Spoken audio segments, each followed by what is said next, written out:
Very proud. Very proud to be a Lumbee Indian. I know who I am. Maybe we are being forgotten. This is Mother Earth. You can't live without the earth. We know who we are. We have always known who we are. Space, flowers, fields, the river.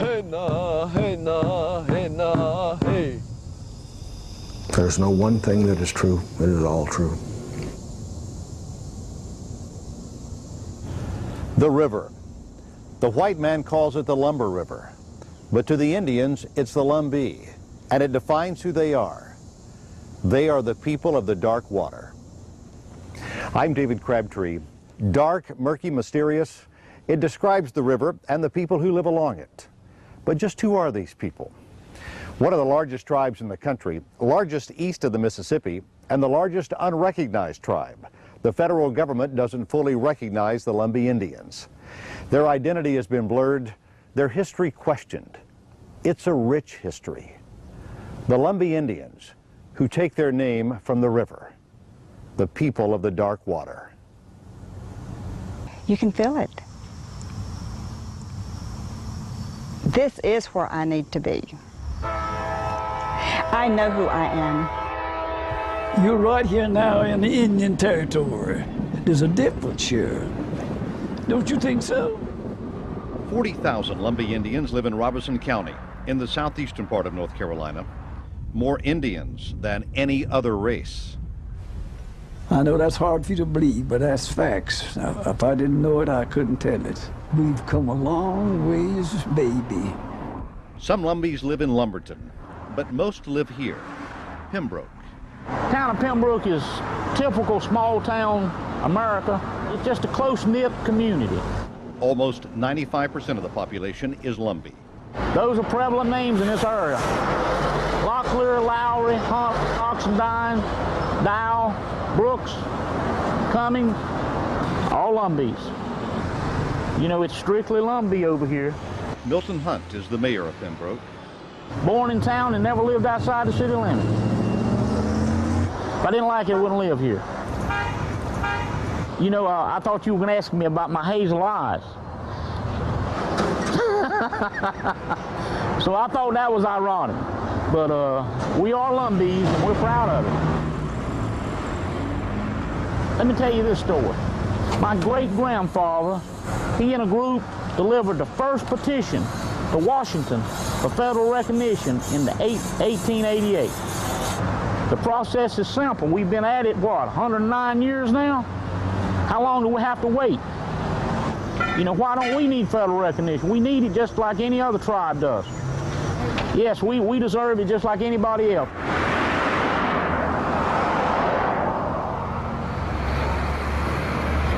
What the Lumbees don't have, the Cherokee Indians do. You can't help but compare them. Both are from North Carolina. Two tribes, one state, worlds apart.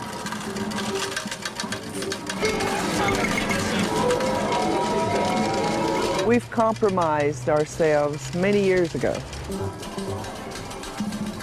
Just plain luck. Cherokee, North Carolina. Oh, I think it's great. But it's definitely more fun when you win. The eastern band of the Cherokee Indians owns this casino. I think it's great for the Cherokees. Maybe it's some way for them to get some kind of an income. Income, but at what price? The Cherokees are federally recognized. It's their identity that may be slipping away. If you break even, you won. I think we compromised our culture 50 years ago, but it is a means towards economic survival. Joyce Dugan, principal chief of the Eastern Band of Cherokee Indians. When you weigh out a life of poverty, for example, against any means that you have at your disposal to make a living, then you choose the latter.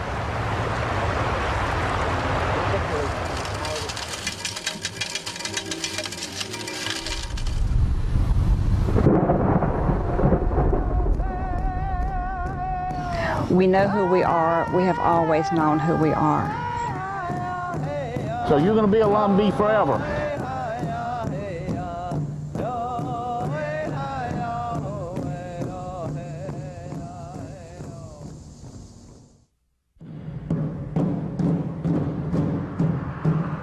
It's a miracle that there are any Indians left in North Carolina, given what they've been subjected to. It's a miracle. Lumbees are still fighting for federal recognition. It's a battle they haven't yet won. Critics point out they don't live on a reservation, they have never signed a treaty with the federal government, and they can't prove they are all descendants of the same tribe. In effect, they don't meet certain criteria. But the Lumbees say it's not about criteria at all. It's about perception.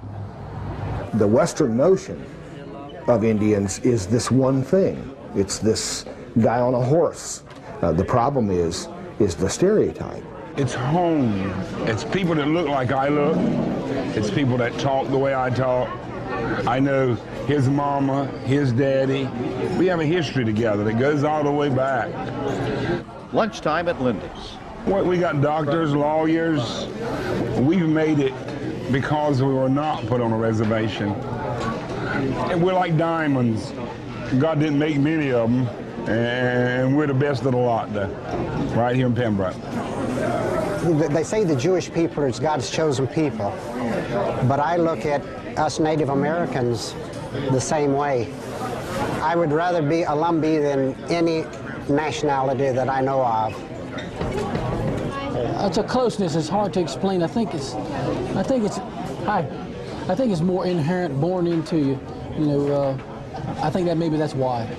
If I see Raymond and Raleigh, we have an instant bond as being Lumbee and from the same community, and that's sort of a bond that's always there. Have a seat, Mike. Who you with, Mike? I don't know if I go so far as to say if it's genetic, but I think it's inherent in us somehow. I don't know. Got your freedom down there. We're not where we want to be, but we dang sure ain't where we were either. I wrote Jesse Helms a letter, and one of the phrases I put in there is it's sad when the first Americans have to ask the second Americans to recognize them as people. I'm sure recognition would have went through. It would have been a done deal had it not been for Jesse Helms. But we survived just the same. So we are progressing, and we're doing it as a people.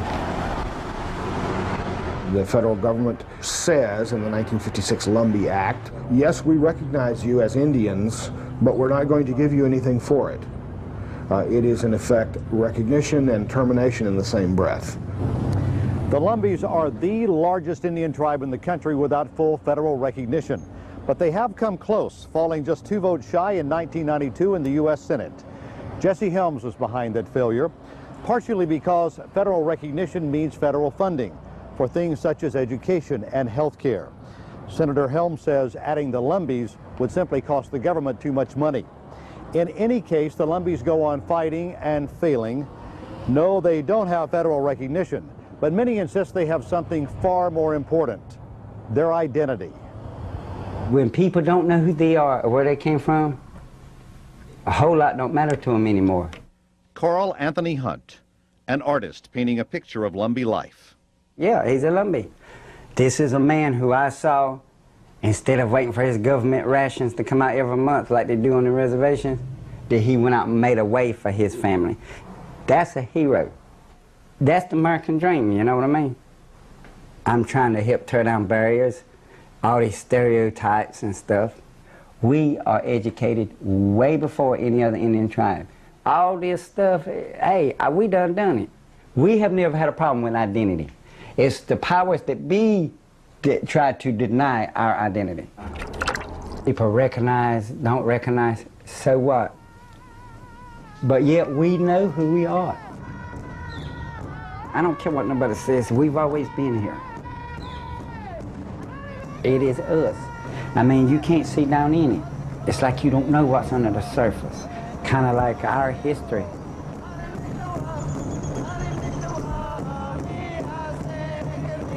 Such a God who created a place as this needs no lesser cathedral.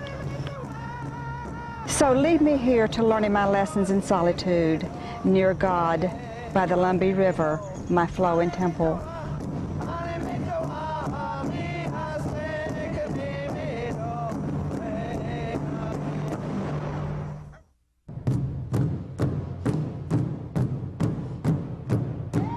Native people have been here all along. Probable links to Hatteras, which is the link to the Lost Colony. The Lost Colony, of course, is supposed to have disappeared in the late 1580s while John White was gone back to England for supplies. When he returns and finds the word Croatoan carved and can't find them, goes back without them, the colony's declared lost.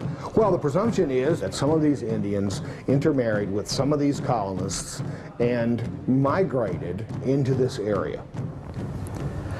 Are the Lumbee Indians really descendants of the lost colonists? At one time, they were in fact known as the Croatoan Indians. Another mystery, the Lumbee's past is murky as the river. The pain of the past. There are dark chapters in Lumbee history. It's recent history, a time in the 1980s when order began to unravel.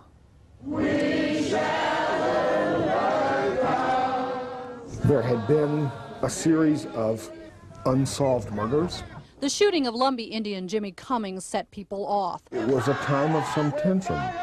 Once again, an Indian is shot and killed by a Robinson County Sheriff's deputy. We had gotten to a critical mass. We're not laying the blame on any one person or any two persons. We're blaming it on a system. It was a tense time. There's no doubt about it. And things got worse. Robinson County actually captured worldwide headlines. In the winter of 1988, the local newspaper, the Robinsonian, suddenly became the news. February the 1st, 1988, about 10 a.m. Bob Horn was the Robinsonian's editor. Somebody came in and burst into my office and said there's a holdup up front. I saw fear that day that in people's faces that I've never seen before. 10-4-year backup. Police in Lumberton needed plenty of backup today as they surrounded the local newspaper building. They found out there was no holdup. Instead, 17 people had been taken hostage inside the Robinsonian. The other guy pulled out a gun. It looked like a pump shotgun, sawed-off shotgun. Eddie Hatcher is real hyper. I knew him as a local Indian activist. He was shouting and screaming. He was sweating profusely. He would walk over and lay his head down on a safe for a few seconds. And late in the morning, or maybe about 11 o'clock, he's telling us we need to get the governor on the phone by noon. Even if the governor had been calling, he couldn't have gotten through because all the lines were tied up. Eddie Hatcher. Eddie, this is Charlie Gaddy. How are you?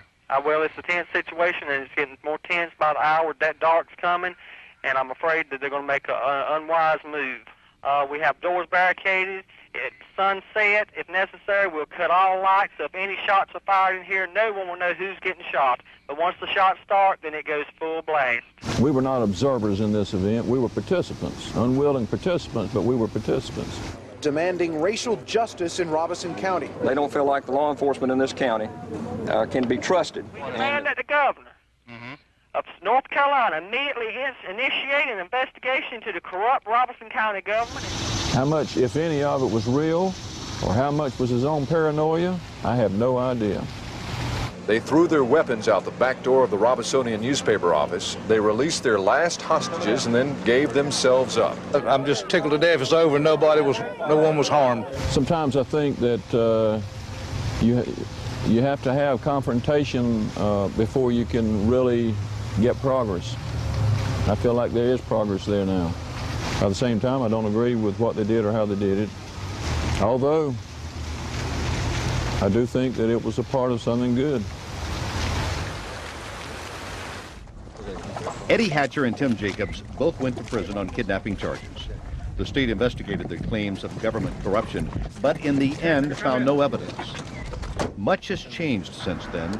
Today, Robeson County's sheriff is a Lumbee Indian. 156. Car 1 to Robinson.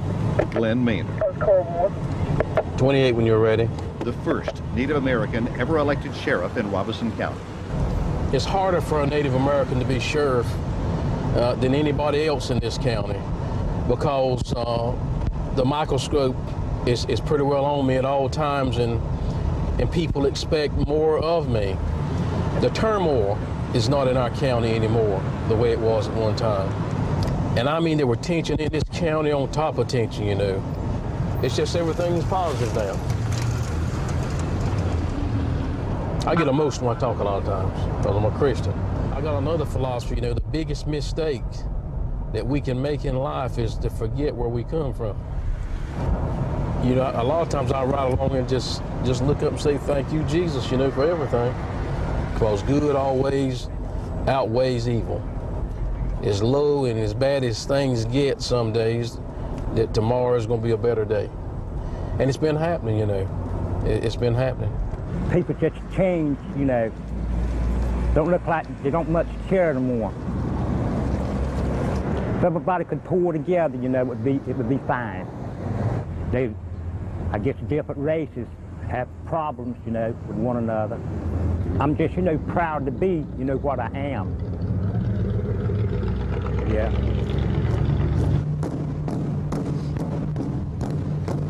The spirit of the Native American as resilient, and the sort of American spirit of the pioneer, the person who survives, the person who endures and goes ahead. In 1958, the Klan decided that it needed to come to Robinson County and put things, quote, right. You know, come to the big rally. Lumbee's heard about it. Some number of Lumbee men went to the rally. Apparently there was a scuffle, some firing of shots, fisticuffs, and so apparently the Klan left. It is a signpost along the way, a signpost that reads, tread lightly here. We're serious. We know who we are. We're a community. We're proud. I'm glad I'm what I am. Well, I'd rather be that than anything else. Don't you think so? Isaiah Locklear, 98 years old. I come up with the ox and cart days. Open house, just weatherboarding. Of course, at that time we were eating out the kitchen. And you know what we're doing now? Eating out of paper sacks and tin cans. That's facts now. You know, I know what I'm talking. Improved? What you talking? The Indian folks has made great progress in my day. I'm just trying to show you the progress. But I've had a good life. You believe that?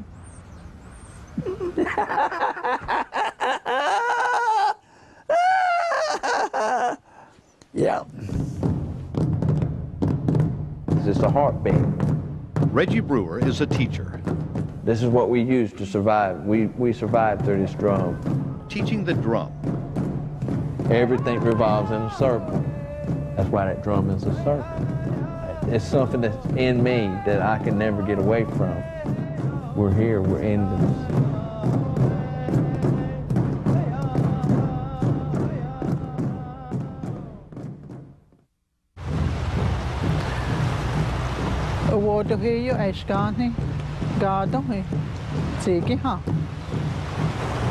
The land that we have here it's beautiful. It's a beautiful land.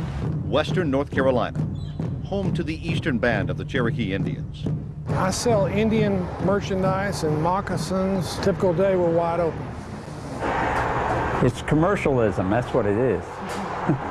Pretty soon they become just like us. A trail of tourists, 2 million a year. They come to Cherokee for the Indian experience. But do they get it?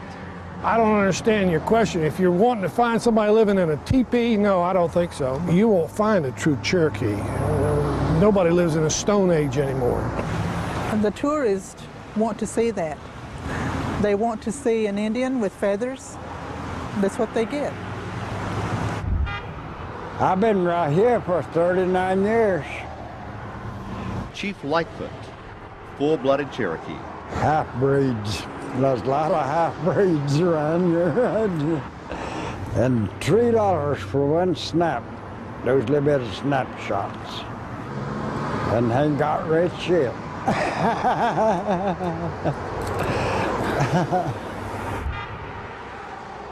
I would venture to say if you came into town and you left here without a pair of moccasins, that you really didn't get the experience. They want to see teepees. That's what they get. It's not accurate, no. We compromised our culture 50 years ago.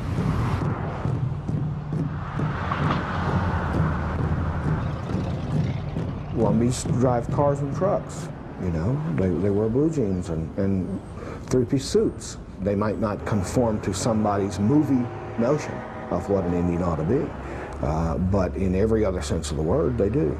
Nobody ever asks white people, are you full-blooded white? Dr. Stanley Nick, a white man in an Indian world. Nick runs the Native American Resource Center at UNC Pembroke. You know, nobody ever says, are you full-blooded black? Are you full-blooded white? And that's ironic, considering that, after all, they were here first. Throughout the government's policy, there have been two rules. Whatever you do, act like you're the daddy and the Indians are the children. Rule number 2, always be inconsistent. Never do the same thing twice. Always change the rules. Every 10 years, make a new policy, do something different. Move the goalposts, move it over here, move it over there. This is the way the government has played the game with Indians. The government's notion of who the Indians are is such a narrow vision. It is such a stereotype that it's no wonder that some people don't seem to fit that package. The problem is the stereotype more than who the real Indians are. They are living a traditional culture. People with a sense of history, people with a sense of pride, people with a very strong sense of family and religion. That's what I see.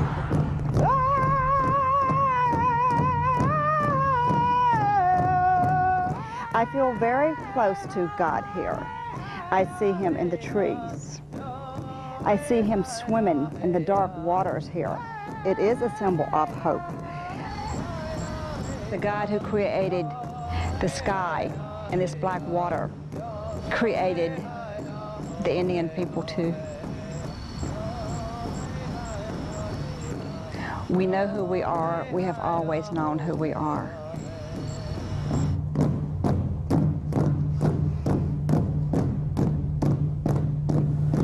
In many ways, the Lumbees are like a river people cross every day but never stop to look at.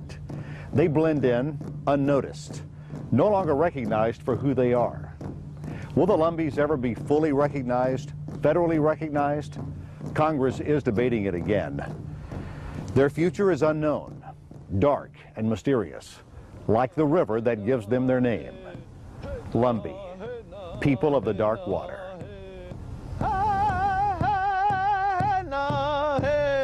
It's our identity, who we are. It's who we are as a people.